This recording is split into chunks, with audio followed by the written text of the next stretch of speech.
தெய்வத்தின் குரல் இரண்டாம் பாகம். புராணம் ஒன்றே பலவாக. முதற் பகுதி. ஒரே பரமாத்மாதான் பல தேவதா மூர்த்திகளாகி இருக்கிறார். ஒவ்வொருத்தனுக்கு ஒவ்வொரு மூர்த்தியிடம் அலாதி பிடிமானம் உண்டாகிறது. அவனவனுக்கும் அந்த பிடிப்பையே உறுதிப்படுத்தி கொடுப்பதற்காக பரமாத்மா தம் ஸ்வரூபத்தில் ஒன்றை இன்னொன்றிடம் ஒரு சமயத்தில் குறைத்து கொள்கிறார். தஞ்சாவூர் சீமையிலே எடுத்துக்கொண்டால், திருக்கண்டியூரில் பரமசிவனை மகாவிஷ்ணுவுக்கு முன்னால் குறைத்து காட்டுகிறார். பிரம்ம சிரசை கிள்ளியதால் பரமேஸ்வரனுக்கு ஏற்பட்ட சாபத்துக்கு அவர் மகாவிஷ்ணுவிடம் சாப விமோச்சனம் பெறுகிறார். அடுத்தாற்போல் திருவீழிமிழலையில் அந்த மகாவிஷ்ணு பரமசிவனுக்கு முன்னால் குறைந்தாற்போல் இருக்கிறார். அங்கே விஷ்ணு சிவனுக்கு பூஜை பண்ணுகிறார். ஒவ்வொரு கமலமாக சிவ சகஸ்ரநாமம் சொல்லி அர்ச்சனை செய்கிறார். கடைசியில் ஒரு கமலம் குறைகிறது. உடனே புண்டரீகாட்சனான தாமரை கண்ணனான பெருமாள் தம் கண் ஒன்றையே பறித்து அர்ச்சனை செய்கிறார். ஈஸ்வரன் பிரசன்னமாகி அவருக்கு சக்கரம் வழங்குகிறார். இங்கே நேத்ரார்ப்பணேஸ்வரர் என்றே ஈஸ்வரனுக்கு பெயர்.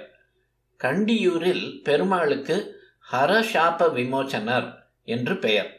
கண்டியூர் கதையை கேட்கிற போது பெருமாள் மகா பாபத்தையும் சாபத்தையும் போக்குகிற பரம கருணாமூர்த்தி என்ற பாவத்தை, சாரத்தை தான் நாம் கிரகிக்க வேண்டும். அப்படியே திருவீழிமிழலை புராணத்தில் தன் கண்ணை கூட தயங்காமல் கொடுக்கிறது தான் பக்தி என்னும் சாரத்தை எடுத்துக்கொள்ள வேண்டும். எவரை விட எவர் உசத்தி அல்லது தாழ்த்தி என்று பார்ப்பதை முக்கியமாய் நினைக்க கூடாது. முன்பெல்லாம் லாந்தர் விளக்குகள் தான் இருந்து வந்தன. அதில் 4 பக்கம் கண்ணாடி போட்டதும் உண்டு, முப்பட்டை மாதிரி 3 பக்கம் கண்ணாடி போட்ட மாதிரியும் உண்டு. நாம் இந்த முப்பட்டை லாந்தரை பார்ப்போம். கண்ணாடிக்குள்ளே விளக்கு ஏற்றி வைத்திருக்கும். அதன் ஒளி 3 பக்கத்தாலும் கண்ணாடி வழியாக வெளியே வரும். சில சமயங்களில் அலங்காரமாக இந்த கண்ணாடி ஒவ்வொன்றுக்கும் ஒரு வர்ணம் பூசி இருப்பார்கள். உள்ளே இருக்கிற ஒரே ஒளி அந்தந்த பக்கத்து கண்ணாடி வழியாக வருகிற போது அதன் வர்ணமாக தெரியும். சிருஷ்டி, ஸ்திதி, சம்ஹாரம் என்ற 3 காரியங்களை ஒரே பரமாத்மா பண்ணுகிறது. ஒரே சைத்தன்யம், அறிவொளிதான் 3க்கும் காரணம். அந்த சைத்தன்யம் முப்பட்டை லாந்தருக்குள் இருக்கிற விளக்கு மாதிரி. 3 பட்டையில் ஒன்றுக்கு சிவப்பு கலர் பூசி இருக்கிறது, அதுதான் சிருஷ்டி. ஸ்பெக்ட்ரோஸ்கோப்பில் சுத்த வெளிச்சத்திலிருந்து சிவப்பை பிரித்தால் பாக்கி 6 கலர்களும் கூட பிரிந்துவிடும். ஒன்று பலவாக ஆகிற சிருஷ்டி இதுதான். அதனால்தான் சிருஷ்டிகர்த்தாவான பிரம்மாவை சிவப்பு நிறமாக சொல்வது. முப்பட்டை கண்ணாடியில் இன்னொன்று நீலம். சயின்ஸ் படி நிறமாலையின் கடைசியில் உள்ள வயலட் அதுதான். ஆரம்பம் சிவப்பு, இன்ஃப்ராரெட், முடிவு வயலட், அல்ட்ரா வயலட். சிருஷ்டிக்கப்பட்ட லோகத்தை எல்லாம் பரிபாலித்து கொண்டிருக்கும் போதே இந்த லோகம் என்பது தன்னில் தானே நிறைந்த பூர்ண சத்தியம் இல்லை, இது பரமாத்மாவின் வேஷம்தான், அவருடைய லீலைதான் என்று ஞானத்தினால் காட்டிக்கொண்டிருக்கிறவர் மகாவிஷ்ணு. அந்த ஞான அக்னியில் லோகம் எல்லாம் கரியாகிறது. ஒரு வஸ்து அடியோடு நீற்று போய்விடாமல் தன் ரூபத்தோடையே ஆனால் வர்ணத்தை இழந்து கரிக்கட்டையாக நிற்கிற நிலை இது. லோகம் என்று ஒன்று இருக்கவும் இருக்கிறது. ஆனால் அதன் தனி குணம் மாயை எரிந்து கரிந்து அதுவும் விஷ்ணுமயமே என்று தெரிகிறது. சர்வம் விஷ்ணுமயம் ஜகத். கரியான், நீலமேனியான் என்றெல்லாம் விஷ்ணுவை சொல்கிறோம். நீலம், கருப்பு, வயலட் எல்லாம் கிட்ட கிட்ட இருக்கிற வர்ணங்கள். பரமாத்மா முத்தொழிலுக்காக ஒரு முப்பட்டை லாந்தர் மாதிரி இருக்கிற போது நீலப்பட்டை வழியாக உள்ளே இருக்கிற ஒளி வருகிற போது அதை விஷ்ணு என்கிறோம்.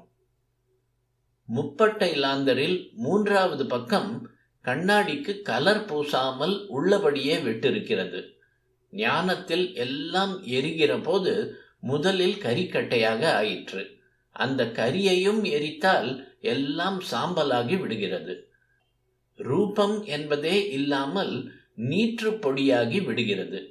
இப்போது நிறமும் மாறி கருப்பு அத்தனையும் வெள்ளை வெளேர் என்று ஆகிவிடுகிறது. வெளுப்பு சுத்த வெளிச்சத்துக்கு ரொம்ப கிட்டின வர்ணம். அந்த வெளிச்சத்திலிருந்து வந்த எல்லா கலர்களும், அதாவது பரமாத்மாவிடமிருந்து உண்டான சகல பிரபஞ்ச வியாபாரங்களும் அடியோடு அடிபட்டு நீற்று போய் அந்த பரமாத்மா மட்டுமே மிஞ்சி நிற்கிற நிலை இது. நிற்பது நீரு, எல்லாம் போனாலும் நிலைத்து நிற்கிற நிலை இது. மகாபஸ்மம் என்கிற பரமேஸ்வரன் அதுதான். சம்ஹாரம் என்கிற பேரில் எல்லாவற்றையும் அழிக்கிற போது அது கொடூரமான காரியமாக தோன்றினாலும் அழிப்போடு நிற்காமல் ஆதாரமான சத்தியத்தில் சேர்க்கிற பரம காருண்யமான தொழிலைத்தான் சிவபெருமான் செய்கிறார். விஷ்ணு லீலையோடு சேர்த்து சேர்த்து ஞானத்தை தந்தபோது நானாதினுசான சர்வம் லோகம் ஜெகத் என்பது ஒரு கரிக்கட்டை மாதிரி பார்வைக்கு தெரிந்தது. அதனால்தான் சர்வம் விஷ்ணுமயம் ஜெகத் என்றது. இப்போது லீலையெல்லாம் முடிந்து சம்ஹாரம் என்ற பரம ஞான நிலை வந்திருக்கிற போது சர்வமும் இல்லை, ஜெகத்தும் இல்லை. அதனால்தான் சிவமயம் என்று மட்டும் சொல்கிறோம். ஒரே விளக்குத்தான் பிரம்ம சைத்தன்யம். அதுவே சிவப்பு பட்டை வழியாக தெரியும் போது பிரம்மா எனப்படுகிறது. நீலப்பட்டை வழியாக பார்க்கிற போது அதுவே விஷ்ணு. வர்ணம் பூசாத டிரான்ஸ்பரண்ட் வெளுப்பு கண்ணாடி மூலம் பார்த்தால் அதுவே சிவன். ஓருருவே மூவுருவாய் என்றுதான் நம் பெரியவர்கள் பாடி வைத்திருக்கிறார்கள். ஒரு குறிப்பிட்ட பிலாசபியைத்தான் சொல்ல வேண்டும், ஒரு சித்தாந்தத்தை தான் நிலைநாட்ட வேண்டும் என்ற எண்ணங்கள் இல்லாமல் திறந்த மனசோடு விஷாலமான பார்வையோடு தங்களுக்கு தோன்றிய சத்தியங்களையே சொல்லிக் கொண்டு போன மகாகவிகள் எல்லோரும் ஒரே வஸ்துதான் மும்மூர்த்திகளாக 33 கோடி தேவதைகளாக ஆகியிருக்கிறது என்று சொல்லியிருக்கிறார்கள். பாணன் சர்க்கஸ்திதி நாசஹேதவே, சர்க்கம் என்றால் சிருஷ்டி என்று ஒரே வஸ்துவை 3 தொழிலுக்காக மூன்றானதாக சொல்கிறான். காளிதாசனும் ஸ்பஷ்டமாக ஏகைவ மூர்த்திகி பிபிதே த்ரிதாசா, ஒன்றுதான் பரமாத்மா, அது முத்தொழிலுக்காக மூன்றாக பிரிந்தது என்கிறான். 14 புராணங்கள் என்பவற்றில் சைவமானவைதான் பிரமாணமுடையவை, வைஷ்ணவமானவைதான் பிரமாணமுடையவை என்று கட்சி கட்டினால் கட்சிதான் நிற்குமே ஒழிய சண்டைதான் மிஞ்சுமே தவிர தெளிவு உண்டாகாது, சாந்தி பிறக்காது. ஒன்று சத், அதைத்தான் ஞானிகள் பல பேரில் சொல்கிறார்கள் என்கிற வேத வாக்கியத்துக்கு அதிகமாக நமக்கு பிரமாணம் இல்லை. ஆகையால் சைவ வைஷ்ணவ பேத பாவங்கள் இல்லாமல் எல்லோரும் அன்போடு கூடி சகல தெய்வங்களையும் பற்றிய விருத்தாந்தங்களை சிரவணம் செய்து ஸ்ரேயஸை அடைய வேண்டும். திருவிசநல்லூர் ஐயாவாள் என்று ஒரு மகான் இருந்தார். ஸ்ரீதர வெங்கடேஸ்வரர் என்பது அவர் பெயர்.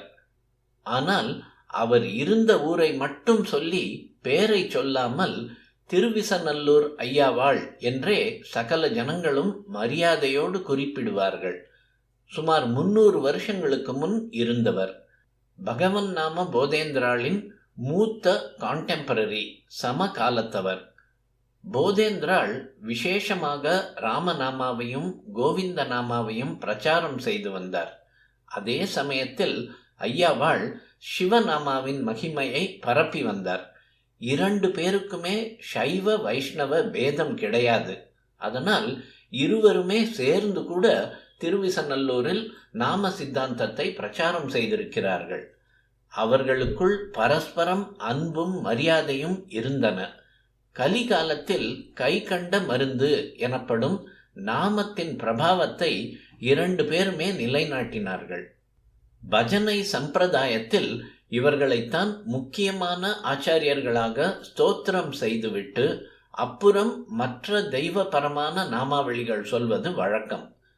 முதலில் போதேந்திராளை பற்றியும் அப்புறம் ஐயாவாளை பற்றியும் குருவந்தனம் சொல்லிவிட்டுத்தான் பஜனை செய்வார்கள். ஐயாவாள் ஒரு ஸ்ராத்த தினத்தன்று பஞ்சமனுக்கு போஜனம் பண்ணி வைத்தார் என்பதற்கு பிராயச்சித்தமாக அவர் கங்கா ஸ்நானம் செய்து வர வேண்டும் என்று நாட்டாண்மைக்காரர்கள் தீர்ப்பு பண்ண அவர் தம் வீட்டு கிணற்றிலேயே கங்கையை பொங்க வைத்தார் என்ற விஷயம் அநேகமாக எல்லாருக்கும் தெரிந்திருக்கும். இப்படி கங்கை வந்தது ஒரு கார்த்திகை அமாவாசையில். இப்போதும் அந்த புண்ணிய தினத்தில் ஆயிரக்கணக்கானவர்கள் திருவிசநல்லூர் அந்த கிணற்று ஜலத்தில் ஸ்நானம் செய்தால் கங்கா ஸ்நான பலன் கிடைக்கும் என்று நம்பி செய்து வருகிறார்கள். ஐயாவாள் சீதா கல்யாணத்துக்கு முன்னால் ஸ்ரீ ராமச்சந்திரமூர்த்தி சிவதனுஷை ஒடித்த விஷயத்தை ஓரிடத்தில் சொல்லியிருக்கிறார். அங்கே ஸ்வகர பிரதிபாட்டித ஸ்வச்சாபக என்கிறார். அதாவது தன் கையாலேயே தன் வில்லை ஒடித்து கொண்டார் என்கிறார். சிவதனுஷ் ஏற்கனவே நாராயணனால் விரிசலாக்கப்பட்டது. அப்புறம் நாராயணன் ஸ்ரீராமனாக வந்து அதை நன்றாக ஒடித்தே போட்டுவிட்டார் என்பதாக இந்த தனுர்பங்க சமாச்சாரத்தை வைத்து ஈஸ்வரனை தாழ்த்தி பேசுவது நீண்ட காலமாக வந்த ஒரு வாதம். ஆனால் சமரசமாக பார்த்த ஐயாவாளுக்கோ சிவ விஷ்ணு பேதமே தெரியவில்லை. சிவனேதான் விஷ்ணு, விஷ்ணுவேதான் ராமன். ஆகையினால் ராமனும் சிவனும் ஒன்றுதான். சிவதனுஷ் என்றால் அதுவேதான் ராமதனுஷம். தன் கையால் தன் வில்லையே முறித்து போட்டார். அவருடைய லீலைக்கு இதெல்லாம் வேண்டி இருக்கிறது என்று எழுதிவிட்டார்.